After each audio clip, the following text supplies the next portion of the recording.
যিশু এবং তার শিষ্যরা গ্যালিলি সমুদ্রের অপর পারে যাওয়ার জন্য যখন নৌকায় ছিলেন তখন যে প্রবল ঝড় তাদের উপর আছড়ে পড়েছিল সে বিষয়ে কি বলবো।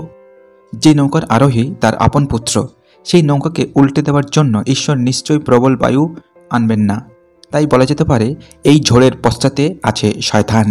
যে রাজ্য নিজের মধ্যেই খণ্ড খণ্ড হয়ে রয়েছে তার পতন হবে। তাই যিশু এবং তার শিষ্যদের ক্ষতিগ্রস্ত করবে এমন ঝড় কেন ঈশ্বর প্রেরণ করবেন?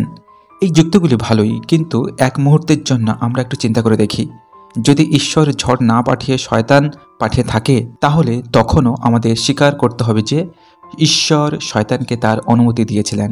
এখন একটা প্রশ্নের উত্তর দেবার প্রয়োজন। দেখা যায় যে ঝড় যিশু এবং তার 12 জন শিষ্যের ক্ষতি করতে পারত, ঈশ্বর সেরকম ঝড় পাঠাবার জন্য শয়তানকে কেন অনুমতি দেবেন? এর কি কোনো উত্তর আছে?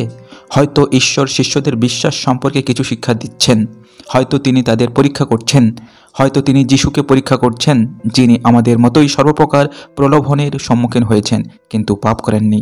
ইব্রিয় 4:15 হয়তো ঈশ্বর যিশুকে মহিমান্বিত করতে চেয়েছিলেন। ঈশ্বর ভালোভাবে জানতেন ইসরায়েল সন্তানরা ফারাওয়ের অনুগামী সেনাদের ফাঁদে পড়বে, তবু তিনি তাদের লোহিত সমুদ্রের দিকে নিয়ে গেলেন। কিন্তু তিনি কি ইসরায়েলদের মুক্তি দিচ্ছেন না? তাহলে যেখানে তাদের জীবন বিপর্যয় নেমে আসতে পারে এমন স্থানে চালিত করে তিনি কি নিজের বিরুদ্ধেই কাজ করছেন না? এ কি নিজের মধ্যেই খণ্ডিত রাজ্যের উদাহরণ নয়?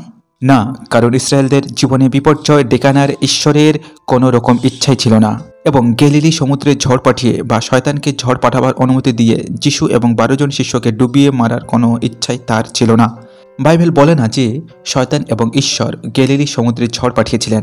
কেউ কেউ বলেন হতে পারে শয়তান পাঠিয়েছিলেন, কিন্তু যিশু ঝড়কে তিরস্কার করলেন। কিন্তু এটা অকাঠ্য যুক্তি নয়। যিশু ঈশ্বরকে তিরস্কার করেননি, তিরস্কার করেছিলেন বাতাসকে। পিতা ঈশ্বর একই কাজ করতে পারতেন, অর্থাৎ মুখের একটি বাক্যে তিনি তীব্র ঝড় তুলতে এবং তারপর তিরস্কার করে শান্ত করতে পারতেন।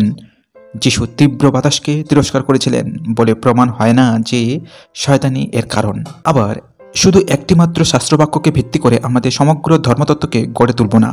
আমি এর মধ্যে অনেক শাস্ত্রবাক্য উল্লেখ করেছি যা প্রমাণ করেছে যে ঈশ্বর বাতাসকে পুরোপুরি নিয়ন্ত্রণ করেন।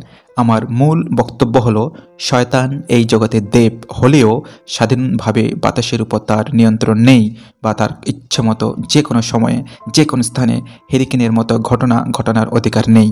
এবং ঈশ্বর যদি হেরিকেন পাঠান বা অনুমতি দেন তাহলে এর পশ্চাতে নিশ্চয়ই কিছু কারণ আছে। ঈশ্বর কেন সর্বনাশা ধ্বংসাত্মক ঝড় পাঠান বা অনুমতি দেন?